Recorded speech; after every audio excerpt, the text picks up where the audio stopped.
দিনের সবথেকে বড় খবরে আমরা রয়েছি সন্দেশখালীতে সিবিআই মেঝে খুঁড়তেই বোমা বন্দুক এমনকি বিদেশি আগ্নেয়াস্ত্র পর্যন্ত উদ্ধার হয়েছে। শাহজাহানের ঘরেই বিদেশি আগ্নেয়াস্ত্র বোমা কার্তুজের হদিশ পাওয়া গিয়েছে। এই সেই বাড়ি দেখতে পাচ্ছেন, এই বাড়িতে এখনো সিবিআই আধিকারিকরা রয়েছেন। বাড়িকে ঘিরে ফেলা হয়েছে কেন্দ্রীয় বাহিনী দিয়ে।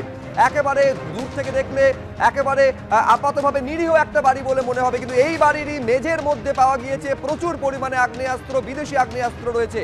দুপাশে দুটো ভেরি রয়েছে, মাঝখানে সরু কাঁচা রাস্তা দিয়ে এই বাড়িতে পৌঁছানো যায়, কিন্তু সেই কাঁচা রাস্তা মূল রাস্তা থেকে সরু রাস্তা দিয়ে ঢোকার মুখেই দাঁড়িয়ে রয়েছে কেন্দ্রীয় বাহিনী। একেবারে সেখানে সাধারণের প্রবেশ নিষেধ। এই বাড়ির মধ্যে কিন্তু কেন্দ্রীয় বাহিনীকে ঘিরে রেখে, কেন্দ্রীয় বাহিনী দিয়ে বাড়িকে ঘিরে রেখে এখনো তল্লাশি চালিয়ে যাচ্ছেন সিবিআই এর যারা তদন্তকারী আধিকারিক রয়েছেন। 5টি টিমে ভাগ হয়ে সিবিআই এর তদন্তকারী আধিকারিকেরা তল্লাশি চালান। কমপক্ষে 10 থেকে 12টি বিদেশি বন্দুক উদ্ধার হয়েছে বলে সিবিআই সূত্রে খবর। আর এইটা হচ্ছে বাড়ির আরেক দিকে ছবি আপনাদের দেখাচ্ছি। একদিকে ছবি দেখালাম, এটা হচ্ছে আরেক দিকে ছবি দেখতে পাচ্ছেন।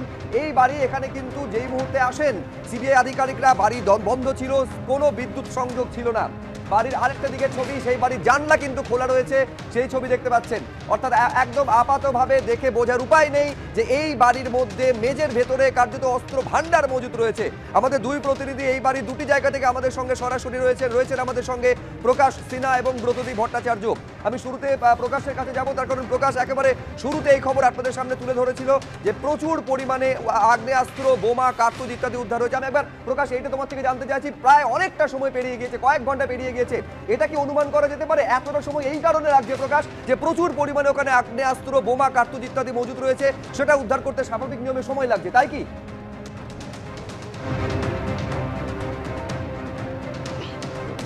একদমই শুভজিৎ, আমরা সিবিআই অফিসারদের জিজ্ঞেস করেছিলাম, প্রশ্ন করেছিলাম যে কেন এত সময় লাগছে। তাদের উত্তর যে প্রচুর পরিমাণের আগ্নেয়াস্ত্র, অ্যামুনিশন, কার্তুজ এবং এক্সক্লুসিভ পাওয়া গেছে। যেহেতু এত বেশি পরিমাণের এই আগ্নেয়াস্ত্র পাওয়া গেছে, তাই জন্য তারা কিন্তু আরও খুঁজে দেখছেন। কিছুক্ষণ আগেই আমরা দেখলাম যে সিবিআই এর অফিসাররা বাইরে এসে বাড়ির চারিদিকে, যে ছবি তুমি দেখতে পাচ্ছ, বাইরের দিকে যে ইটের কনক্রিট দেখতে পাচ্ছ, সেখানে কিন্তু একটা রাউন্ড বানানো হয়েছে। তার ভেতরে কিন্তু তারা তল্লাশি অভিযান চালাচ্ছিলেন যে তার ভেতরে কিছু রয়েছে কিনা। এবং ডান দিকে ছবি দেখাবো, তুমি দেখতে পাচ্ছ সিআরপিএফ এর জওয়ানরা, তারা কিন্তু যে মাটির রাস্তা ডান দিকে গেছে, সেই রাস্তায় ঘুরে ঘুরে দেখছেন যে সেখানে কিছু রয়েছে কিনা। এবং একজন সিআরপিএফ এর হাতে তুমি দেখতে পাচ্ছ মেটাল ডিটেক্টর, অর্থাৎ মেটাল ডিটেক্টর দিয়ে এই বাড়ির চারিদিকে, তুমি ছবি সরাসরি দেখতে পাচ্ছ, সিআরপিএফ এর জওয়ানরা মেটাল ডিটেক্টর দিয়ে বাড়ির চারিদিকে যে মাছের ফেরি রয়েছে এবং মাটির রাস্তা রয়েছে, সেই মাটির রাস্তার উপরে মেটাল ডিটেক্টর দিয়ে তল্লাশি অভিযান চলছে। সেই ছবি সরাসরি তোমাকে দেখাচ্ছি, এবিপি আনন্দর পর্দায় দর্শকরা দেখতে পাচ্ছেন। এবং এতক্ষণ বাড়ির ভেতরে সিবিআই গোয়েন্দারা, সিআরপিএফ এর জওয়ানরা তল্লাশি অভিযান চালিয়েছেন। এবার কিন্তু বাড়ির বাইরে হাতে তুমি দেখতে পাচ্ছ মাছের ভেরিতে নেমে যাচ্ছেন একজন সিআরপিএফ অফিসার। অর্থাৎ যে ভেরি রয়েছে, সেই ভেরির তলায় গিয়ে মাটির তলায় অন্য কিছু রয়েছে কিনা মেটাল ডিটেক্টর দিয়ে তল্লাশি অভিযান চলছে। অর্থাৎ স্বাভাবিকভাবে বুঝতেই পারছো কেন সময় লাগছে। এবং তুমি দেখতে পাচ্ছ এবার কিন্তু শুধুমাত্র বাড়িতে নয়, তল্লাশি অভিযান চারিদিকে কিন্তু চালাচ্ছেন সিআরপিএফ এর গোয়েন্দারা। এবং মেটাল ডিটেক্টর নিয়ে এই মুহূর্তে এই বাড়ির ডান দিকে যে ভেরি রয়েছে, মাছের ভেরি রয়েছে, সেই ভেরিতে কিন্তু নেমে পড়েছেন সিআরপিএফ এর গোয়েন্দারা। সেই ছবি সরাসরি তুমি দেখতে পাচ্ছ।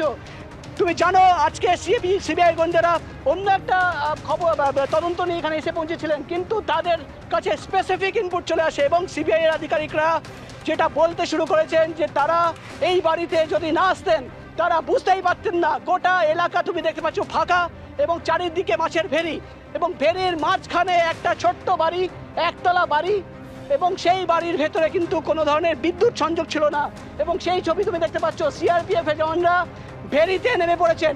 মাছের যে ভেরি, সেই ভেরিতে নেমে পড়ে সেখানে কিন্তু মেটাল ডিটেক্টর দিয়ে চেক করা হচ্ছে যে মাটির তলায় আরও কোনো কিছু পুঁতে রাখা হয়েছে কিনা, আগ্নেয়াস্ত্র, বোমা, এক্সপ্লোসিভ, কোনো কার্তুজ সেখানে কিন্তু লুকিয়ে রাখা হয়েছে কিনা। অর্থাৎ স্বাভাবিকভাবে তুমি বুঝতেই পারছো যে সিবিআই এর গোয়েন্দারা প্রায় 3 ঘন্টার বেশি সময় ধরে যে তল্লাশি অভিযান চালাচ্ছেন, সেটা কত বড় সাফল্য যে তারা মনে করছেন যে বাইরের দিকেও কিন্তু কিছু আগ্নেয়াস্ত্র বা অন্য কিছু লুকিয়ে রাখা থাকতে পারে। তাই আমরা দেখলাম বাড়ির সামনে যে সিআরপিএফ এর জওয়ানরা ছিলেন, তারা হাতে কিন্তু এই মুহূর্তে মেটাল ডিটেক্টর নিয়ে ডান দিকে যে ভেরি রয়েছে, মাছের ভেরি রয়েছে, সেই ভেরিতে 2 জন জওয়ানরা নেমে পড়েছেন। 2 জন জওয়ান সামনের দিকে হাঁটছেন এবং 2 জন জওয়ান তারা কিন্তু সঙ্গে সঙ্গে ওপরে হাঁটছেন, অর্থাৎ কিছু রয়েছে কিনা, অন্য কিছু লুকিয়ে রাখা হয়েছে কিনা সেই ছবি সরাসরি লাইভ, অর্থাৎ সিবিআই সিআরপিএফ এর যে তল্লাশি অভিযান তার লাইভ ছবি তুমি এই মুহূর্তে পর্দায় কিন্তু দেখতে পাচ্ছ। এবং সিবিআই এর গোয়েন্দারা যেটা জানাচ্ছেন যে এখনো কিন্তু তল্লাশি অভিযান চলবে, যেহেতু বাড়ির ভেতরে তুমি জানো মাটি খুঁড়ে কিন্তু এই সমস্ত আগ্নেয়াস্ত্র বার করা হয়েছে। মাটির তলায় কিন্তু কোনো টাকা ছিল না, অন্য কিছু ছিল না, লুকিয়ে রাখা হয়েছিল আগ্নেয়াস্ত্র, এবং তার মধ্যে বেশিরভাগ আগ্নেয়াস্ত্র হচ্ছে ফরেন মেড পিস্তল এবং আর্মস, অর্থাৎ বিদেশি আগ্নেয়াস্ত্র কোথায় থেকে আসলো। সাধারণ কোনো দুষ্কৃতী যারা চুরি করে, ছিনতাই করে বা ছোটোখাটো ক্রাইম করে তাদের কাছে এই ধরনের ফরেন মেড আর্মস থাকবে না, সিবিআই আধিকারিকরা মনে করছেন। অর্থাৎ যেই এখানে লুকিয়ে রেখেছিল বড় মাপের কোনো প্ল্যান ছিল। কি প্ল্যান ছিল? ভোটের আগে এত বেশি পরিমাণের আগ্নেয়াস্ত্র কেন লুকিয়ে রাখা হয়েছিল? তাহলে কি শেখ শাহজাহান গ্রেফতার হওয়ার পর এই চারিদিকে ভেরির মাঝখানে যে বাড়ি, সেই বাড়িকেই বেছে নেওয়া হয়েছিল? আমি ক্যামেরাম্যানকে বলবো আর একবার ছবি দেখাতে।